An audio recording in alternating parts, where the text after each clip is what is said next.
जय हिंद दोस्तों। आज के सेशन में, आज का वीडियो में आप लोग का स्वागत है। आशा करता हूँ सब कोई अच्छे होंगे और आप लोग का डिपार्टमेंटल एग्जाम का प्रिपरेशन बढ़िया ही तरीके से कर रहे होंगे। तो जैसे कि हम लोग नायर बड़ोदरा द्वारा कंडक्ट किया गया एएमए एडब्ल्यूएम का एग्ज़ाम पेपर जो सॉल्व कर रहे थे, जो कि आप लोग का 17 मार्च 2024 को कंडक्ट हुआ था। इसमें हम लोग 55 क्वेश्चन तक कर लिए थे। आज हम लोग 56 नंबर क्वेश्चन से सॉल्व करेंगे। आप लोग भी रेडी हो जाइए। वीडियो को बढ़िया से देखिए, लास्ट तक देखिए ताकि बढ़िया से समझ पाएंगे। और कुछ भी डाउट होगा तो ज़रूर कमेंट्स बॉक्स में आप लोग इसको लिखिए, कमेंट कीजिए। तो शुरू करते हैं आज का सेशन। 56 नंबर क्वेश्चन में चलते हैं। Name of the award given for writing poetry and गजल कलेक्शन इन हिंदी। यहीं पर देखिए, जो अवार्ड दिया जाता है, जो पुरस्कार राशि दिया जाता है, किसके लिए? आप लोग का कविता संकलन या गजल के लिए जो आप लोग को अवार्ड दिया जाता है, ये होता है आप लोग का मैथिली शरण गुप्त अवार्ड होता है। आप लोग का पोएट्री के लिए, गजल के लिए ये दिया जाता है। इसी हिसाब से आप लोग का जो लाल बहादुर शास्त्री अवार्ड होता है, ये हिंदी में टेक्निकल आप लोग का जो पुस्तक लिखते हैं, हिंदी में अगर कोई भी टेक्निकल आप लोग किताब लिखे, इसके लिए आप लोग को दिया जाता है लाल बहादुर शास्त्री अवार्ड दिया जाता है। ये तकनीकी मौलिक लेखन के लिए, टेक्निकल सब्जेक्ट के ऊपर जो लिखा जाता है।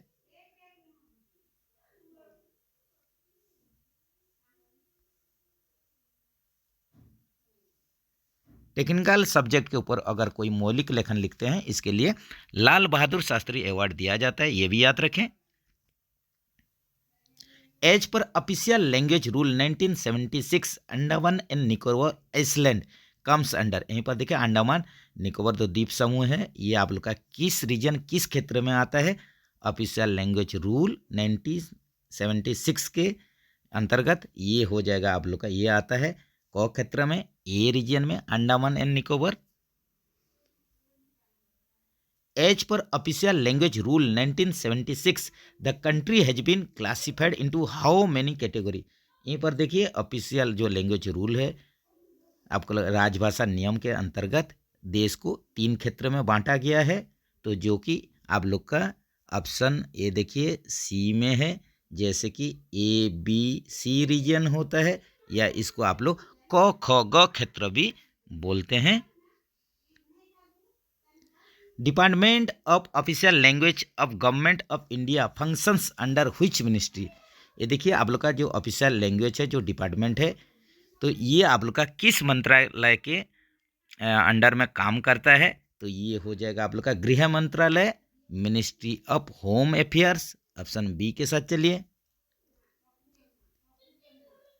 Under rule 8 official language rule 1976 an employee in central government office में record a note on file in which language. तो देखिए, आप लोग का जो राजभाषा नियम है, उसमें आप लोग का रूल 8 के अंतर्गत आप लोग को बताया जा रहा है कि कोई भी केंद्रीय कर्मचारी जो है, उनका जो नोट लिखेंगे, रिकॉर्ड करेंगे, तो इसके लिए आप लोग कौन सा ये लैंग्वेज यूज कर सकते हैं? तो वो ये बाइलिंगुअल होना चाहिए, हिंदी इंग्लिश दोनों में नोटिंग ड्राफ्टिंग ये सब कर सकते हैं। तो ऑप्शन सी के साथ चलिए। Which language is not enlisted in 8th schedule of the constitution. संविधान के 8वें अनुसूची में यहीं पर पूछ रहा है कौन सा भाषा शामिल नहीं है। तो जैसे कि इसमें 22 भाषाएं हैं, 22 भाषा में से यहीं पर देखिए ऑप्शन आप लोग का जो राजस्थानी है, ये शामिल नहीं है। तो ये आप लोग का सही आंसर हो जाएगा। बाकी आप लोग का कोंकणी, नेपाली, संथाली, ये सब आप लोग का 8वीं अनुसूची में शामिल है, आप लोग को पता ही है। Section 3 of the official language act 1963 came into force on which date. यहीं पर देखिए, सेक्शन 3 जो ऑफिशियल लैंग्वेज एक्ट 1963 है, ये कब प्रभार में आया, कब ये लागू हुआ, कब चालू हुआ? तो ये आप लोग का जो हो जाएगा, डेट यहीं पर पूछा है, बहुत इंपॉर्टेंट क्वेश्चन है। 26 जनवरी 1965 ये आप लोग का यही डेट से ही ये आप लोग का लागू हुआ है। तो इसमें आप लोग का जो सेक्शन 3 है, इसमें आप लोग का जो हिंदी का जो यूज है, सेंट्रल गवर्नमेंट ऑफिस वगैरह में हिंदी का जो यूज करते हैं, इसके बारे में ही इसमें लिखा गया है सेक्शन 3 में। तो ये भी बात आप लोग जरूर याद रखें। Parliamentary committee on official language has member from the house of. संसदीय राजभाषा समिति में जो मेंबर होते हैं ये दोनों सदनों से होते हैं, राज्यसभा लोकसभा, राज्यसभा और लोकसभा दोनों से ही मेंबर रहते हैं। तो ये आप लोग का बोथ हो जाएगा। तो यहीं पर जैसे कि लोकसभा से आप लोग का 20 के संख्या में मेंबर यहीं पर रहेंगे और जो राज्यसभा में 10 के संख्या में रहेंगे। टोटल जो मेंबर हो जाएंगे ये 30 के संख्या में।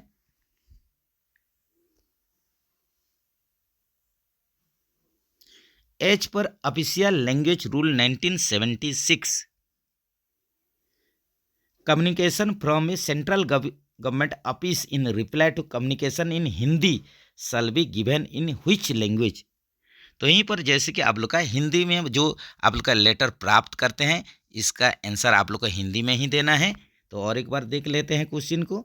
एच पर ऑफिशियल लैंग्वेज रूल, आप लोग का ऑफिशियल लैंग्वेज जो रूल है राजभाषा रूल 1976 के अंतर्गत यहीं पर पूछ रहा है जो कम्युनिकेशन होगा आप लोग का, communication from a central government office in reply to communication in Hindi shall be given in which language. तो आप लोग जो उत्तर देंगे इसका हिंदी में प्राप्त आप लोग का लेटर का उत्तर हिंदी में ही देंगे।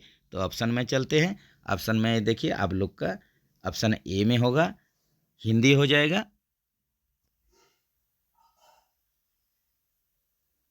Classification of stores in described in which of the following. यहीं पर देखिए जो स्टोर आइटम है इसका जो क्लासिफिकेशन हुआ है ये आप लोग का कौन सा वॉल्यूम में हुआ है यहीं पर क्वेश्चन है। तो यहीं पर आप लोग का जो IRSC वॉल्यूम 1 है यहीं पर ही आप लोग का जो स्टोर का क्लासिफिकेशन किया गया है। तो ये आप लोग का IRSC जो है यहीं पर जो IRSC क्या हो जाएगा, इंडियन रेलवे स्टोर कोड्स हो जाएगा। Indian railway store codes volume 1 ये हो जाएगा आप लोग का Indian railway store codes volume 1।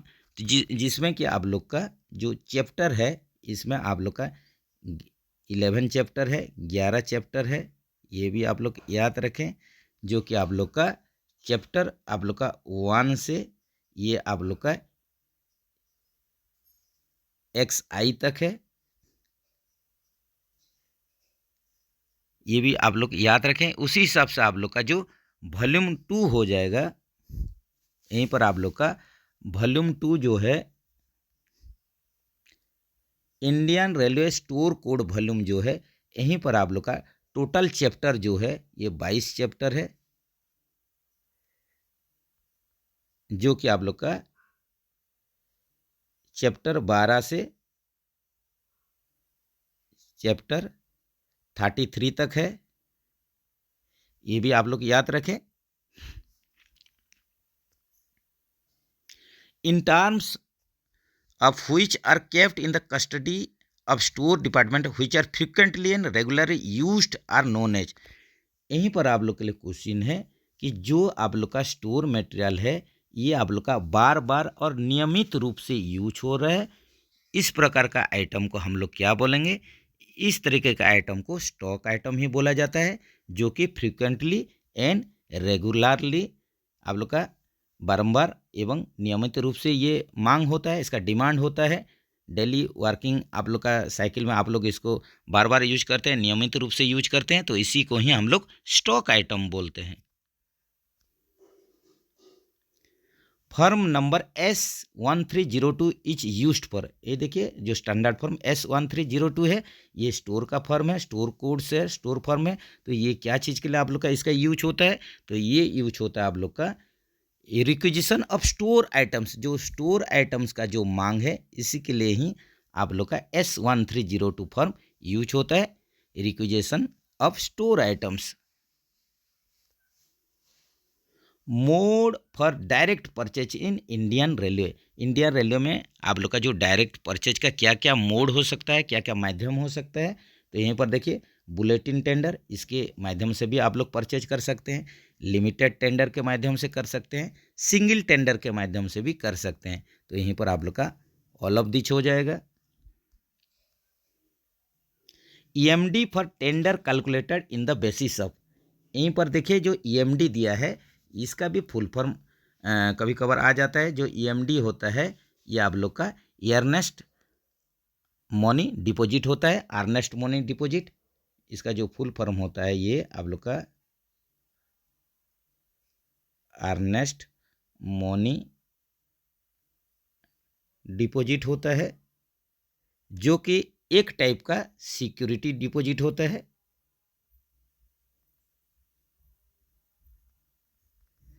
जो भी बिडर्स टेंडर में भाग लेते हैं उनको कुछ सिक्योरिटी डिपॉजिट करना पड़ता है, जिसको कि हम लोग EMD बोल के भी बोलते हैं।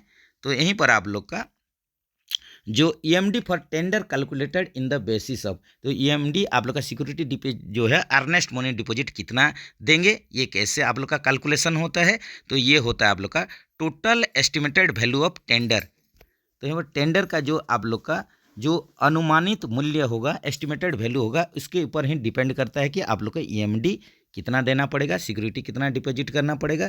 तो यहीं पर देखिए ऑप्शन यहीं पर बी में है, total estimated value of the tender.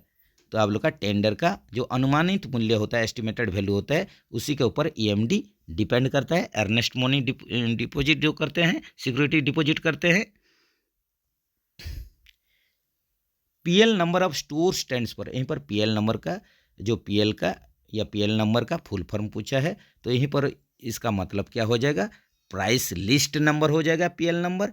ये आप लोग का स्टोर रिलेटेड आप लोग का क्वेश्चन है PL नंबर, जो कि आप लोग का यहीं पर नीचे में फिर क्वेश्चन है इसके रिलेटेड में, उसको देखते हैं।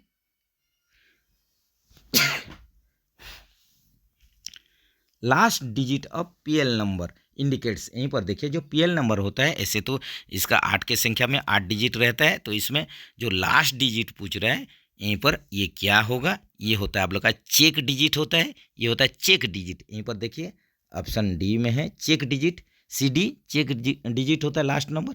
तो जो आप लोग का पहला और दूसरा जो आप लोग का डिजिट होता है, ये आप लोग का मेन ग्रुप को दर्शाता है। उसी हिसाब से आप लोग का तीसरा और जो चौथा डिजिट होता है ये सब ग्रुप SG को दर्शाता है। इसी हिसाब से आप लोग का 5, 6 और 7वां वाला जो नंबर है ये आइटम सीरियल नंबर को दर्शाता है, ISN आइटम सीरियल नंबर को दर्शाता है। और लास्ट डिजिट जो होता है 8वां वाला डिजिट, ये चेक डिजिट होता है, चेक संख्या होता है।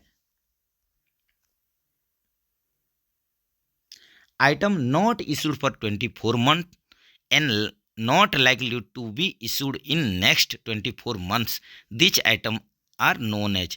यहीं पर देखिए जो आइटम जो स्टोर आइटम है ये पिछले आप लोग का 24 महीना में इशू हुआ नहीं, और आने वाला नेक्स्ट 24th मंथ में भी ये इशू होने का आप लोग का संभावना नहीं है। तो इसी प्रकार का आइटम को हम लोग क्या बोलेंगे, इसको इसका नाम जो होगा ये हो जाएगा डेड स्टोर हो जाएगा। ऑप्शन सी के साथ चलिए। RSP proposal under plan head 21 can be sanctioned by. यहीं पर देखिए जो रेलवे आप लोग का रोलिंग स्टॉक प्रोग्राम होता है, sorry friends, RSP rolling stock program, इसका जो प्रपोजल आप लोग देते हैं प्लान हेड आप लोग का 21 में, इसको सेंक्शन करने का अधिकार किसके पास होता है, ये आप लोग का रेलवे बोर्ड के पास होता है। RSP items are sanctioned under PH, फिर वही क्वेश्चन रिपीट हो गया है। रेलवे स्टॉक जो आप लोग का होता है rolling stock program, sorry friends ये गलती हो जा रहा है, rolling stock programme.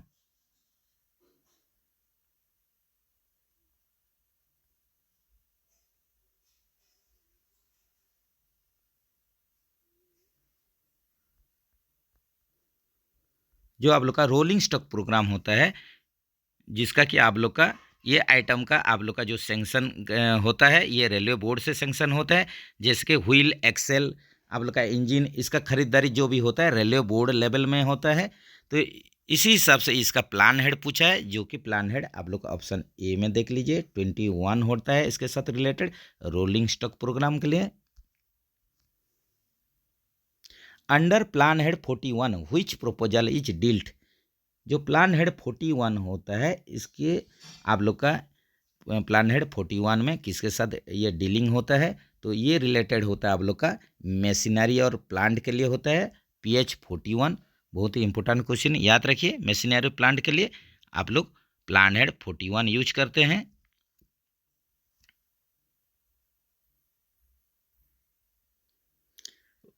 Works under PH42 can be sanction bye.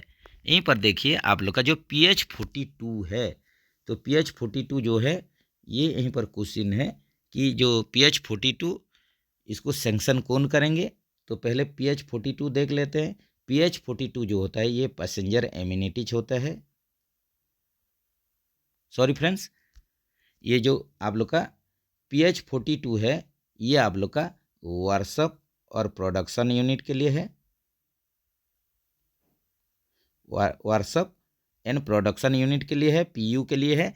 तो इसको आप लोग का जो सैंक्शन करेंगे, इसके लिए जो भी आप लोग का आइटम सामग्री लगेगा, तो इसके लिए आप लोग का DRM की इसका सैंक्शन कर सकते हैं, GM भी सैंक्शन कर सकते हैं और रेलवे बोर्ड भी सैंक्शन कर सकते हैं। इसका आइटम्स के ऊपर निर्भर है, तो इसके लिए ये ऑल ऑफ दिस हो जाएगा।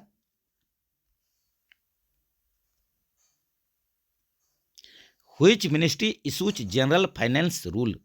यहीं पर देखिए कौन सा मिनिस्ट्री हम लोग का साधारण जो फाइनेंशियल रूल जो होता है इसको जो आप लोग का इशू करते हैं, तो इसके लिए मिनिस्ट्री ऑफ फाइनेंस होंगे। ये देखिए ऑप्शन डी के साथ चलिए, मिनिस्ट्री ऑफ फाइनेंस आप लोग का जनरल फाइनेंशियल जो रूल है इसी का इशू करता है।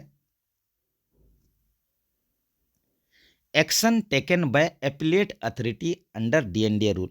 जो आप लोग का अपीलीय अधिकारी होते हैं, action taken by appellate authority, तो ये आप लोग का अपीलेट अथॉरिटी क्या कर सकते हैं, ये रिड्यूस पेनल्टी को, दंड को घटा सकते हैं, एनहांस द पेनल्टी को बढ़ा सकते हैं, या आप लोग का पेनल्टी को कंफर्म कर सकते हैं।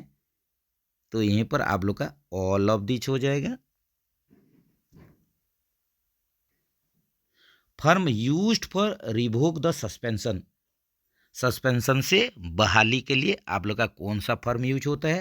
यहीं पर देखिए जो SF4 है ये आप लोग का सस्पेंशन से रिवोकेशन के लिए, आप लोग का सस्पेंशन हटाने के लिए यूज होता है SF4।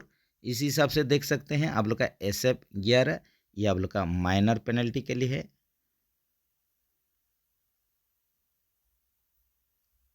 छोटी शास्ति के लिए SF1 जो है ये सस्पेंशन के लिए है। SF5 जो होता है ये मेजर पेनल्टी, बड़ी शास्ति।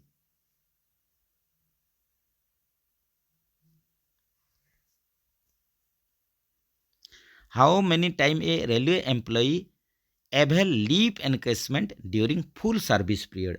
तो पूरे आप लोग का सर्विस पीरियड में एक रेल कर्मचारी आप लोग का 6 बार जो आप लोग का छुट्टी बेच सकता है, लीव एनकेसमेंट कर सकता है। तो ये जो होता है आप लोग का इसमें जो गैप रहता है, आप लोग 2 साल का गैप में इसको आप लोग एनकेसमेंट कर सकते हैं।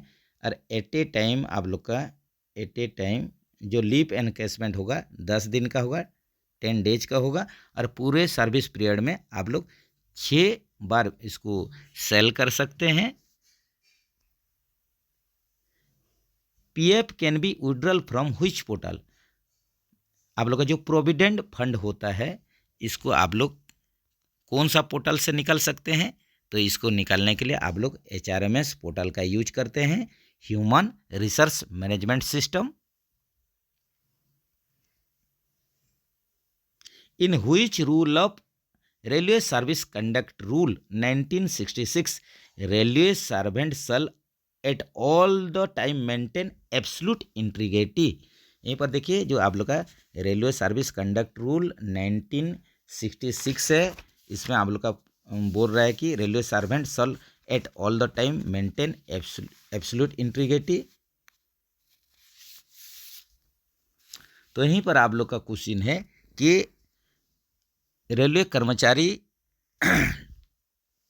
आप लोग का जो हमेशा कर्तव्य के प्रति ईमानदारी बनाए रखना चाहिए, एब्सोल्यूट इंटीग्रिटी पूछ रहे हैं कि हमेशा जो भी रेलवे कर्मचारी काम करते हैं तो वो लोग कर्तव्य के प्रति हर समय ईमानदारी बरतें, ईमानदारी बनाए रखें। इसके लिए आप लोग का जो रूल है ये रूल RSCR 1966 ये बोल रहा है। ये देखिए ऑप्शन ए में है, 3A का जो 1 है, 3 आप लोग का 1 का बिट 1 जो है यहीं पर ये बयान करता है कि आप लोग हमेशा कर्तव्य के प्रति ईमानदारी बनाए रखें। Which is a penalty under DNDA rule 1968, discipline and appear rule जो आप लोग का 1966 है, इसके अंतर्गत यहीं पर जो तीन ऑप्शन दिया गया है, इसमें कौन सा पेनल्टी है, दंड है। जैसे कि देखिए वार्निंग, चेतावनी, ये आप लोग का दंड नहीं है। इसी हिसाब सस्पेंशन, निलंबन, ये भी आप लोग का पेनल्टी नहीं है। लेकिन आप लोग का ये सेंस्योर है, पर निंदा जो है सेंस्योर है, ये आप लोग का पेनल्टी है, माइनर पेनल्टी में आता है ये। Medium for discussion of different issues between railway management and employees, तो रेलवे एम्प्लॉई और आप लोग का मैनेजमेंट के बीच में जो भी मसला है इसको सुलझाया जाता है। तो किसका माध्यम से इसको सुलझाया जाता है, तो यहीं पर आप लोग का ऑप्शन देख लीजिए, PNM है, परमानेंट नेगोशिएटिंग मशीनरी, इसके माध्यम से भी आप लोग का जो भी मसला है उसको सुलझाया जा सकता है, जो भी आप लोग का केस है उसको सॉल्व किया जा सकता है PNM मीटिंग में। इसी हिसाब से JCM मीटिंग है, joint consultative machinery, joint consultative machinery, इसके माध्यम से भी इसको सॉल्व किया जा सकता है। इसके बाद आप लोग का प्रेम है, PREM, PREM, participation of railway employ in management, participation of railway employ in management, ये भी है आप लोग का। यही तीनों आप लोग का जो माध्यम है, ये तीनों माध्यम से ही आप लोग जो आप लोग का बीच में कुछ भी प्रॉब्लम है एम्प्लॉई और मैनेजमेंट के बीच में, इसको सुलझाया जा सकता है, सॉल्व किया जा सकता है। तो ऑल ऑफ दीज हो जाएगा। Paternity leave has been given to male employees for these elder children, यहीं पर देखिए जो पितृत्व अवकाश है, पैटर्निटी लीव है, इसको 2 जीवित बड़े बच्चे के लिए दिया जाता है। तो यहीं पर ऑप्शन आप लोग का ये D हो जाएगा, 2 हो जाएगा। 2 आप लोग का एल्डर चिल्ड्रेन, एल्डेस्ट चिल्ड्रेन के लिए, एल्डर चिल्ड्रेन के लिए, 2 जीवित बड़े बच्चे के लिए ही आप लोग का जो पितृत्व अवकाश है, पैटर्निटी लीव, यही दिया जाता है। ऑप्शन D के साथ चलिए। Permissible speed limit for C class ODC, over dimensional consignment जो C क्लास ओडिसी होता है, इसके लिए परमिसिबल स्पीड लिमिट दिया गया है जो कि 25 kmph होता है। इसी हिसाब से B क्लास के लिए मैक्सिमम आप लोग का जो परमिसिबल स्पीड है ये B क्लास के लिए है, B क्लास ओडिसी के लिए है। इसी हिसाब से आप लोग का C क्लास ओडिसी के लिए ये देखिए आप लोग का जो सेक्शनल स्पीड होता है, जो भी सेक्शन में गाड़ी चल रहा है वही सेक्शन का जो मैक्सिमम स्पीड होता है या जो सेक्शन का स्पीड होता है वही होता है आप लोग का A क्लास ओडिसी का स्पीड लिमिट होता है। तो मैक्सिमम ये देखेंगे तो आप लोग का मैक्सिमम आप लोग का 100 kmph होगा, इससे ज़्यादा होगा नहीं। ये होता है सेक्शनल स्पीड, लेकिन यहीं पर सेक्शनल स्पीड बोलने से 100 kmph नहीं है, 100 kmph ये मैक्सिमम इतना चल सकता है सेक्शन में। तो आप लोग का A क्लास ओडिसी के लिए जो सेक्शन में आप लोग का गाड़ी चल रहा है उसी सेक्शन का ही जो स्पीड रहेगा वही उसका सेक्शनल स्पीड हो जाएगा।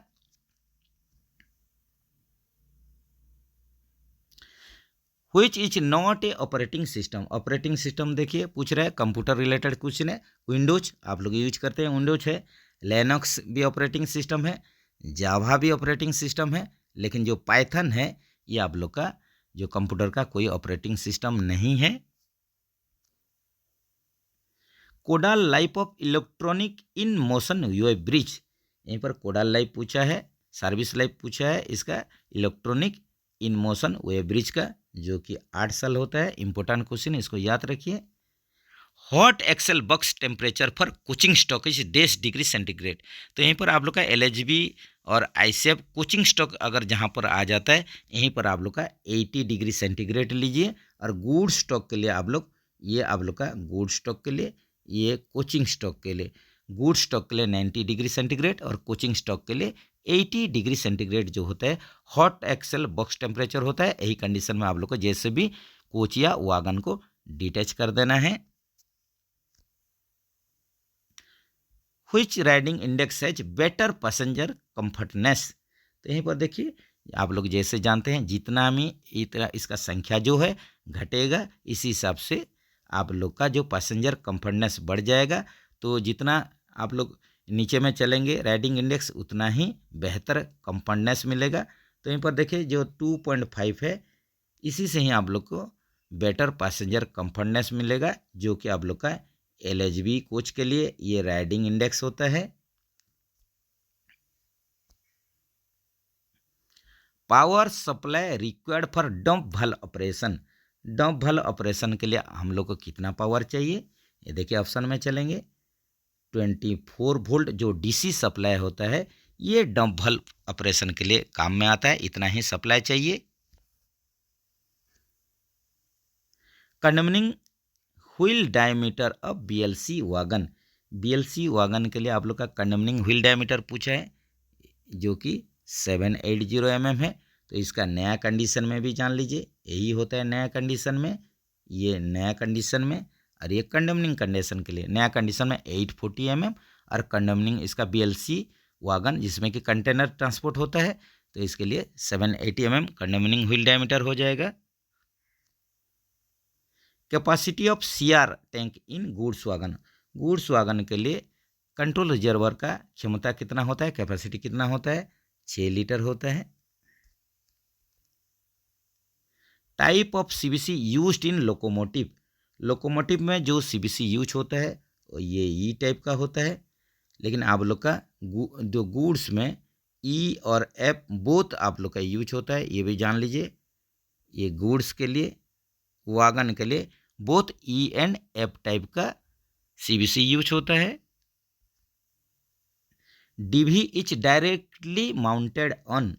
DV आप लोग का डायरेक्टली किसके ऊपर फिट होता है, ये फिट होता है CPP के ऊपर, ये होता है कॉमन पाइप ब्रैकेट के ऊपर।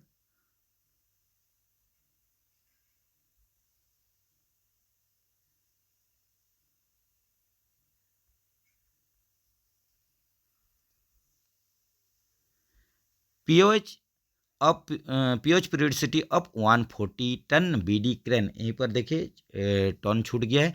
140 टन BD क्रेन जो होता है, इसका पीरियोडिकल ओवरऑलिंग, इसका पीरियडिसिटी कितना होता है, 8 साल में होता है, 8 ईयर्स।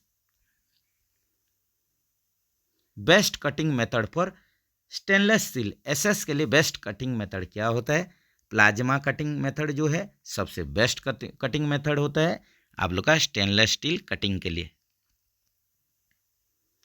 ISO 14001 डील्स विथ, यहीं पर देखिए आप लोग का जो ISO 14001 international standard organisation for standardisation, international organisation for standardisation जो होता है, ISO सर्टिफिकेशन जो होता है 14001, ये किसके लिए है, ये है आप लोग का EMS है। एनर्जी आप लोग का ये हो जाएगा एनवायरमेंटल मैनेजमेंट सिस्टम के लिए, EMS आप लोग का यहीं पर ये हो जाएगा एनवायरमेंटल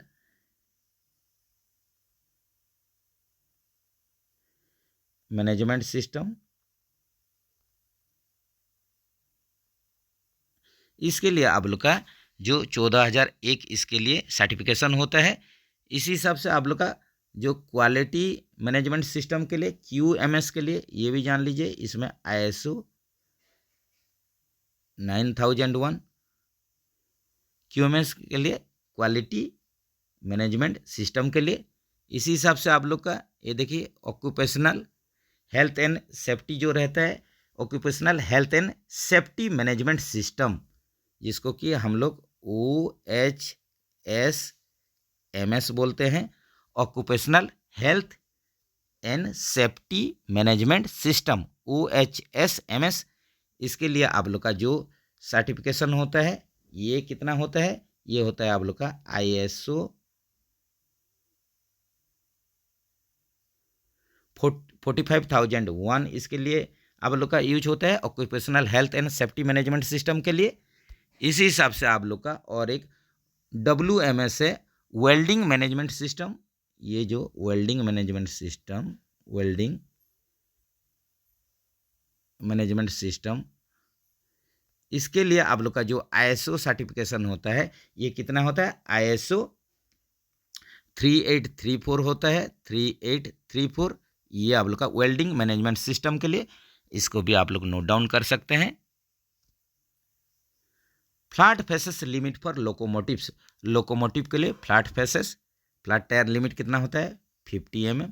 ये आप लोग का कोचिंग के लिए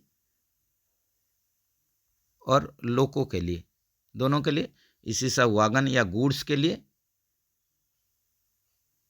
वागन स्टॉक के लिए ये हो जाएगा फ्लैट टायर का limit 60 mm।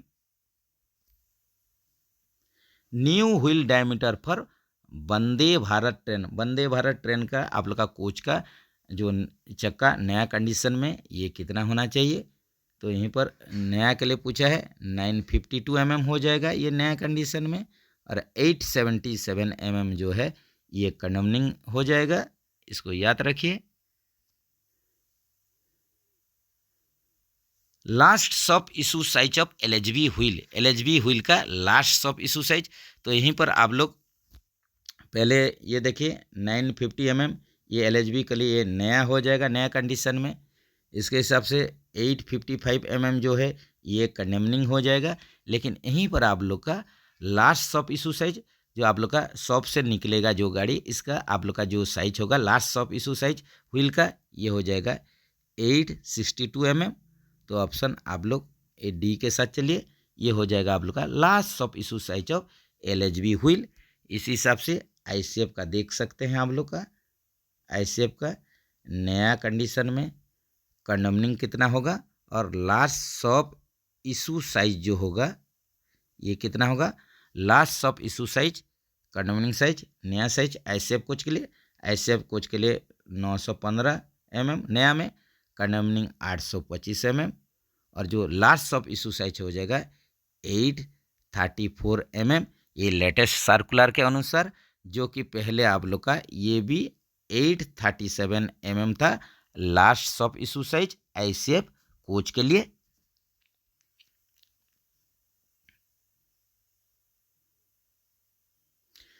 Seating capacity of motor coach in Vande Bharat train, motor coach का आप लोग का सीटिंग कैपेसिटी कितना बर्थ रहता है, कितना सीटिंग कितना रहता है, यहीं पर पूछा है। चेयर कार आप लोग का सीटिंग कार कितना कैपेसिटी, आप लोग का सीटिंग कैपेसिटी कितना है मोटर कोच के लिए, तो ये आप लोग का जो हो जाएगा ये 78 हो जाएगा, ये आप लोग का मोटर कोच के लिए।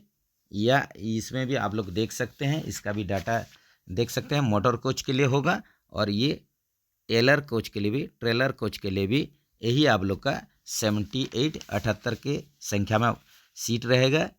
इसी हिसाब से आप लोग का और भी डाटा देख सकते हैं, जैसे कि आप लोग का 52 है,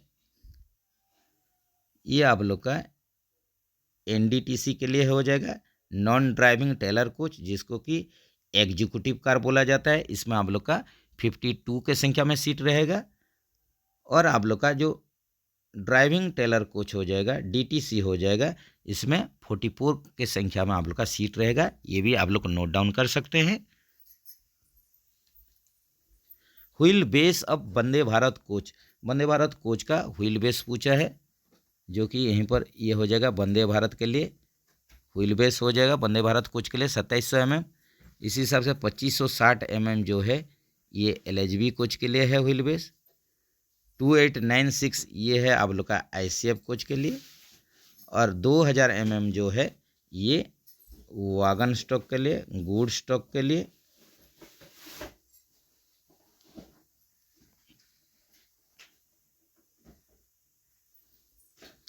हेडक्वार्टर ऑफ एनडीएमए, यहीं पर आप लोग का एनडीएमए का हेडक्वार्टर पूछा है, जो कि आप लोग का नेशनल डिजास्टर मैनेजमेंट अथॉरिटी होता है, नेशनल डिजास्टर मैनेजमेंट अथॉरिटी, राष्ट्रीय आपदा प्रबंधन प्राधिकरण, यही आप लोग का एनडीएमए। तो इसका हेडक्वार्टर आप लोग का न्यू दिल्ली में है, और इसका जो स्थापना हुआ था ये 2005 में हुआ था, ये फॉर्मेशन हुआ था, फॉर्म हुआ था 2005 में।